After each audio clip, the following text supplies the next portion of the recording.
கடலில எழும்புற அலைகளை கேளடி ஓமானே, மீனவர் படுகின்ற அவதிகள் கூறிடும் ஓமானே.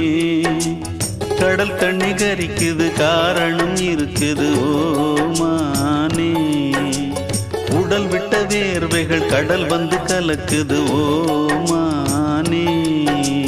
தையா அரே தையர தையர தையா தையா தையா அரே தையர தையர